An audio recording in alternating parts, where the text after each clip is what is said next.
దాడి, నా మీద జరుగుతున్న దాడి, లేదా నా తల్లి మీద జరుగుతున్న దాడి, మా ఇంటి మీద జరుగుతున్న దాడి కళ్ళారా చూసిన తర్వాత గుండె రగిలి మాట్లాడింది.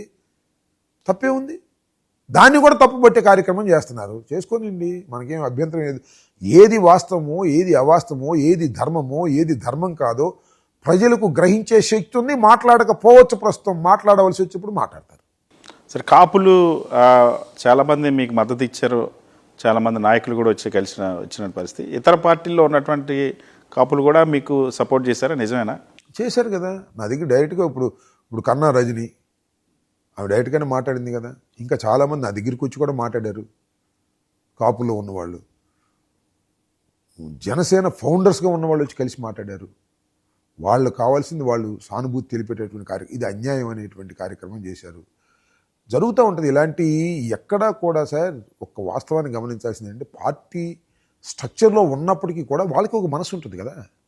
వాళ్ళకి మనసు ఉన్నప్పుడు ఆ పార్టీ స్ట్రక్చర్ నుంచి బయటకు వచ్చి నా ముందు చెప్పలేకపోవచ్చు, కానీ బై ఫోన్ లేకపోతే మరొకరితో సందేశం చాలామంది జనసేనలో ఉన్నవాళ్ళు, ఈవెన్ తెలుగుదేశంలో ఉన్నవాళ్ళు కూడా నా సామాజిక వర్గం ఇది అన్యాయం, అక్రమం రాంబాబు గారు, 7:30 గంటల సేపు మీ ఇంటి మీద దాడి జరుగుతుంటే, పైగా గుంటూరు లాంటి పట్టణంలో నడిబొడ్డులో కాపుల ప్రాబల్యం ఉన్నటువంటి ప్రాంతంలో మీ మీద దాడి జరగటం అనేది సహించడానికి, అన్యాయంగా దాడి జరగటం.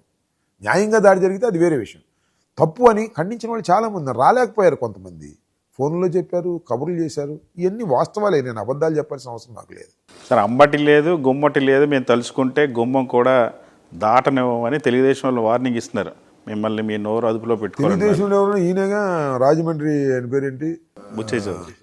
బుచ్చయ్య చౌదరి. బుచ్చయ్య చౌదరి ఏదో పిచ్చి పిచ్చిగా మాట్లాడాడు.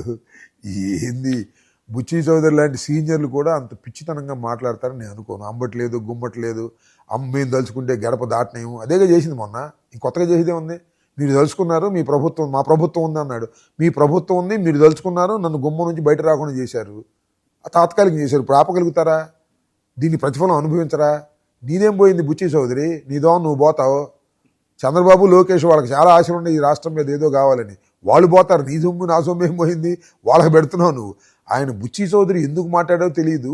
వయసు మీరేమన్నా పిచ్చి చౌదరిలాగా తయారయ్యాడేమన్నా నాకు అనిపిస్తూ ఉంది. ఏదో ఇష్టమైనట్టు మాట్లాడాడు ఆయన. తప్పది, అది మంచి పద్ధతి కాదు. పైగా వయసులో పెద్దవాడు, చాలా పెద్దవాడు అతను. ఆయన ఇంత పిచ్చి పిచ్చిగా మాట్లాడుతుంటే ఏం చెప్తాం మనం?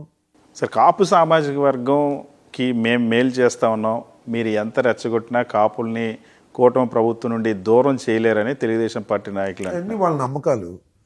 కూటమి ప్రభుత్వం నుంచి కాపుల్ని దూరం చేయలేరు అనేది వాళ్ళ నమ్మకాలు. నిజంగా కాపులు ఈ 2.5 సంవత్సరాల్లో చాలా ఆలోచించుకుంటున్నారు. రాబోయే 3 సంవత్సరాల్లో కూడా చాలా ఆలోచించుకుంటారు.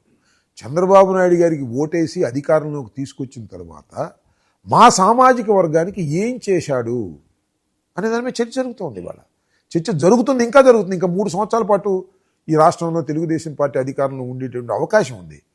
పవన్ కళ్యాణ్ గారిని ఒక్కళ్ళని చూపించి కాపు మొత్తాన్ని జేబులు వేసుకోవాలనుకోవడం చాలా తప్పు. దానికి కూడా కాపులు కొంత చెయ్యాలి. జగన్మోహన్ రెడ్డి గారికైనా మెరుగ్గా కాపుల్ని చూసుకున్నారు ఈ సామాజిక వర్గాన్ని అనేటువంటి భావన కలగాల. అంతేగాని ఒక పవన్ కళ్యాణ్ గారికి ఉప ముఖ్యమంత్రి ఇచ్చి ఆయనకి ఏ రకమైన పవర్స్ లేకోకుండా ఉప ముఖ్యమంత్రి అనుకోవడం తప్ప ఏం చేయగలుగుతున్నాడు ఆయన? ఎవరు సహాయం చేయగలుగుతున్నాడు? చేయలేకపోతున్నాడు కదా. He has no share in the power. పవర్లో షేర్ ఉంది లోకేష్కి. లోకేష్ నెక్స్ట్ నుంచి నెక్కబోతున్నాడు అని అంటున్నారు. ఆయనే ముఖ్యమంత్రిగా ప్రమాణ స్వీకారం చేయబోతున్నాడు అంటున్నారు. మరి ఆయన ముఖ్యమంత్రిగా ప్రమాణ స్వీకారం చేస్తే మరి మన పవన్ కళ్యాణ్ గారు ఏం చేయాలి నాకు అర్థం కాల. అది వాళ్ళ ఇష్టం అనుకోండి, ఏం చేస్తారు ఏం చేయరో we will wait and see. ఇవాళ అసలు లోకేష్ను మళ్ళీ ముఖ్యమంత్రి చేస్తారా చేయరా అనే డౌట్ వచ్చేసింది. ఎందుకంటే అక్కడ స్టాలిన్ ఓడిపోవడానికి కారణం వాళ్ళ కుమారుడు యొక్క ప్రతిభేనని, ఇక్కడ కూడా ఈ కుమారుడు అంతకన్నా ఎక్కువ ప్రతిభ చూపిస్తున్నాడు. చివరికి తండ్రి ఓడిపోతాడా, కొడుకు ఓడిపోతారా, లేక ఇద్దరు ఓడిపోతారా 3 సంవత్సరాల తర్వాత మనం చూస్తాం. సార్, తమిళనాడు రిజల్ట్ గురించి బాగా ఆంధ్రప్రదేశ్లో పొలిటికల్ సర్కిల్స్లో కానీ సోషల్ మీడియాలో కానీ బాగా చర్చ జరుగుతుంది. మీరు ఒక ట్వీట్ చేశారు. 3 లైన్లు 3 పార్టీలను ఉద్దేశించినట్టు ఉన్నాయి. ఏంటి ఆ ట్వీట్? ఆ రిజల్ట్ ఏపీకి ఎలా సూట్ అవుతుంది? ఒకటి సాహసం చేస్తేనే విజయాన్ని చేకూరుస్తుంది అని, సాహసమే విజయాన్ని చేకూరుస్తుందని, అక్కడ విజయ్ అనే ఒక దృక్పథంతో. సాహసం అంటే వాట్ ఐ మీన్, సింగిల్గా వెళ్ళాడు సినిమా యాక్టరు,